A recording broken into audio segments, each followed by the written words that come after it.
그러면 한 위원장이 김경률 회계사 손을 번쩍 들어준 것은 사실상 이 사람 네. 찍자 이런 뜻으로 해석해야 됩니까? 저는 그렇게 봅니다. 왜냐하면 그 앵커님 요새는요, 예. 그 당 그 의원들부터 해서 네. 사실 지도부의 어떤 눈빛 하나, 네. 악수하는 이 감촉 하나 이것도 예. 굉장히 민감하지 않습니까? 그렇습니다. 선거 때. 예. 그런데 올라와서 예. 여기는 뭐 누구를 세웠습니다. 그러고 손까지 들면 네. 그거를 그게 예.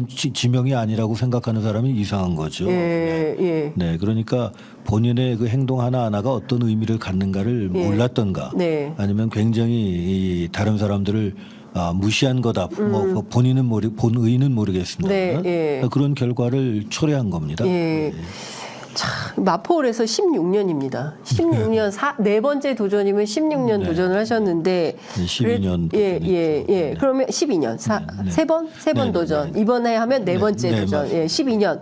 그러니까 12년간 10년 넘도록 이 지역에서 뭔가 국민의힘 국회의원이 돼 보려고 고생한 당협위원장이 있는데 갑자기 느닷없이 김경률 회계사는 어느 동네 분인가요? 마포에 살고 계신 분이에요. 아니 어제 이제 처음 이야기가 돼서 네. 어제 수소문했더니 뭐 네. 여기 거주는 안 하신 걸로 저는 알고 있고요. 아, 마포 거주민도 네. 아니시고. 그리고 뭐 그건 확인은 못했습니다. 네, 그럼 네. 제가 확인한 바로는 예. 그러고 뭐 이제 뭐 무슨 사무실인가 뭐 단체를 뭐 합정동에 운영했다는 말씀 계십니다만 그것도 확인은 못했고요. 네. 그러나 이제 지역에서 왜 되게 그런 게 있지 않습니까? 누가 물망에 오른다, 네. 누가 관심이 있다, 전혀 언급이 안 되던 분이니까 네 그야말로 뭐 깜짝 쇼처럼 그렇게 됐죠. 네, 그러니까 저도 뭐 물론 회계사님이야 그 성함은 알고 있지만 네. 그러나 뭐 개인적인 대화 한번 해본 적이 없으니까 네. 왜 마포에 네. 이 마포 의뢰 이랬는지 알 수가 없습니다. 네, 네.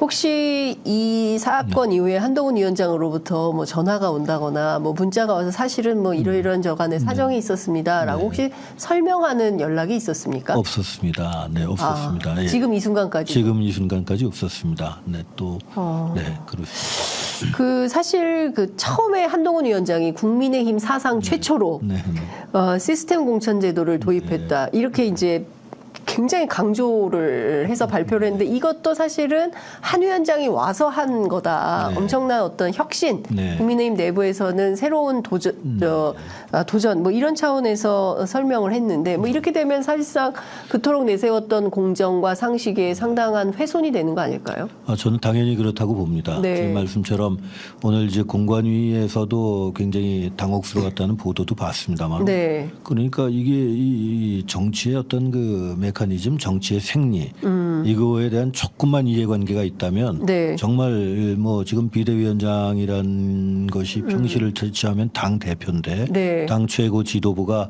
내 어떤 처신 하나하나가 어떤 파장을 일으킬 건가 신중해야 되고요. 네. 특히 지금 최대의 과제로 떠오르고 있는 공정한 경선, 예. 또 공정한 그 이기는 공천 예. 이거와도 정면으로 배치되는 예. 그런 일이죠. 예. 지금 뭐 새로운 소식이 하나 들어왔는데요. 네. 국민의힘 비상대책위원회가 오늘 네. 전국 당원협의회 운영위원장 일괄 사퇴안을 의결했다라는 네. 소식이 들어와 있습니다. 네. 사고 당협 46곳을 제외하면 네. 207명의 당협위원장을 일괄 사퇴. 이걸 어떻게 봐야 됩니까? 이건 어떤 네. 시그널입니까? 네, 저는 이제 저 앵커님 원래 네. 당협위원장이란 자리가 약간의 그 기득권적인 행태가 의미가 있어서 네. 아마 제가 잘 모르겠습니다. 민주당 같은 경우에는 그 후보 그 공천 과정 시작과 동시에 이렇게 자진 사퇴를 합니다. 근데 우리 당은 예년엔 그런 적이 있었는데요. 네. 이번에는 뭐 그렇지 않고 네, 당협위원장을 겸하면서 뭐 심지어 예비 후보 등록한 분도 계시고 그러더라고요. 네. 네, 그런데 오늘 이걸 새삼 의결했다는 거는 예. 제 개인적으로는 어제 그런 일과 관련도 돼 있지 않느냐. 네. 그 여파 아닌가 이런 생각도 듭니다. 예. 그러면은 당에서 이게 다 해임해버리고 네. 예, 해임이라기보다는 예. 네, 뭐 사실상의 해임이죠. 예, 그러니까 사실상 다 그냥 네. 물갈이를 하겠다. 네, 뭐 네. 이런 걸로 해서 물갈이까지는 모르겠습니다만은 예. 여하튼 뭐 조금 좀 약간 돌발적이다는 생각은 듭니다. 네. 이런 입장이 나옵니다. 그 박정화 수석 대변인의 설명인데 기존의 당협위원장들은 당원 명부를 확인을 해서 그러니까 약간 뭐 선거에 도움이 될 수 있게 쓸 수 있지만 예비 후보들 같은 경우에는 당원 명부를 열람할 수 없기 때문에 이것 자체가 공정한 경선의 장애물이 될 수 있기 때문에 이 자체를 없애는 차원에서 혁신적 차원에서 조치를 취한 거다라고 기자들에게 설명을 하고 있는데 이건 맞는 얘기입니까? 그렇게 때늦었죠. 만약 그렇다면 지금 네. 제가 알고 왜냐하면 이제 민주당 의원들을 지역 행사나 이런 데서 봅니다. 네, 그러면 민주당식으로 네. 예를 들어서 뭐 아주 그 처음에 선거 과정 공거할 어느 시간을 정하고 네. 그때부터 이런 조치를 했으면 몰라도 예. 뭐 지금 선거가 코앞이고 경선이 코앞인데 네. 막 그게 이제 대변인 말씀하신 그게 이유라면 네. 그건 조금 좀 때늦은 감이 있다 이렇게 오히려 보고요. 예. 네, 그러다 그런 점에서 보면 예. 어제 같은 상황 또 당협위원장들의 불안감 예. 또 앞으로도 뭐 있을 수 있는 그런 네. 파문 예. 여기에 대한 하나의 이제 대책이 아닌가 이런 생각이 드네요. 네. 그런데 사실 그 한동훈 위원장이 그 뭐 다선 의원들, 뭐 어제 사선 의원들도 네. 만나고 하지 않았습니까? 이 자리에서 경선 과정에서 어떤 그 불이익은 없도록 하겠다. 네. 경쟁하는 후보들 간에 불이익이 있어서는 안 되지 않겠습니까?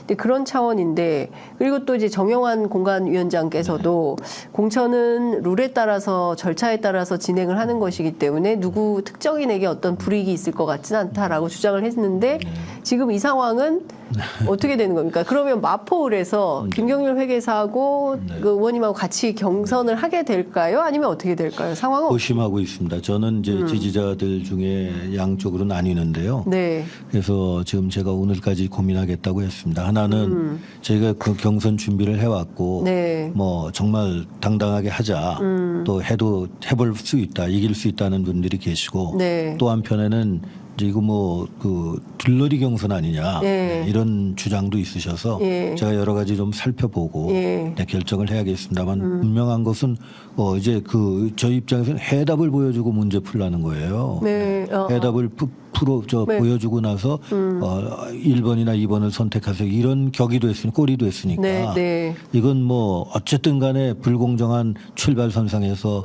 스타트하는 거다 이렇게 네. 보죠. 예. 네. 그러면은 그동안 주장했던 한동훈 위원장의 어떤 그 공정 뭐 이런 것은 상당히 훼손됐다 이렇게 저는 그렇게 봅니다. 예. 그렇기 때문에 예. 언행이 중요하고요. 거기까지 오셔서 뭐 다들 몰랐다고 서로들 말씀을 하시는데 네. 거기까지 오시는 동안에 어떤 뭐 검토할 시간도 있었을 거고 예. 또 이렇게 아마 지금 서울이 마지막 예. 이제 저희 신년 인사였거든요. 네, 그러니까 얼마든지 자제할 수도 있었을 텐데 그런 그 행동이 이렇게 이루어질 수 있도록 어떤 면에 방치가 됐다는 것도 그거는 이제 우리 당의 그 큰 어떤 하나의 전략적인 판단에 있어서 문제라고 봅니다. 이게 좀 한동훈 위원장이 정치를 처음 해보셔서 생기는 문제일까요? 그런 부분도 있다고 저는 봅니다. 외람되지만 예. 뭐 정말 좀 제가 그런 느낌도 예를 들어서 이 지역 위원장들이나 네. 선거 후보자들의 마음을 조금이라도 헤아린다면 그거는 있을 수가 없죠. 저는 제일 안타깝고 또 속상하고 네. 지금도 이제 그 참담한 심정을 느끼는 것 중에 그것 중에 하나가 그겁니다. 우리가 국민을 위한다, 네. 국민을 존중한다 이런 말 하지 않습니까?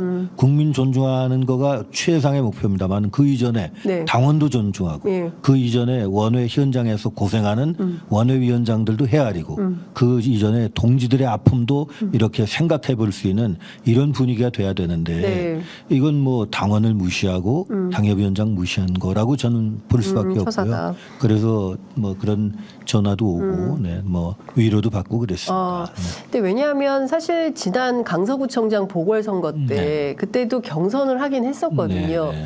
1,000명의 샘플이 있었지만 네. 이 샘플을 어느 단위에서 어떻게 모집을 하냐 이것도 굉장히 중요한 것이고 네. 왜냐하면 결과가 달라질 수 그렇습니다. 왜냐하면 전체 마포을 지역 국민이 몇만 정도 됩니까? 저희가 한 20만 가깝다고 20만. 보면 됩니다. 그러면 20만을 다 샘플을 돌릴 수가 없기 때문에 그 중에서 이제 어떤 샘플을 모으냐. 그 결과가 근데 지난번에도 보면 김진선 후보가 굉장히 좀 억울하다고 했었거든요. 그 결과에 대해서 뭐 마지막에 그 뭐 승복은 하지만 결국 선거를 같이 뛰지는 않았었어요. 김태우 후보 혼자 뛰고 뭐 이런 상황이었던 건데 마포에서도 그런 장면이 연출될 가능성. 그거는 뭐 속단할 수 없죠. 또 네. 이제 그 분야에 일하시는 분들을 이제 저 명예를 손상하는 거니까 말할 수는 없습니다만은 네. 하여튼 후보 당사자들은 매번 여론조사 끝나면 네. 이전에도 역대 보면 거기에 대해서 불공정 시비는 꼭 나왔어요. 네. 그러니까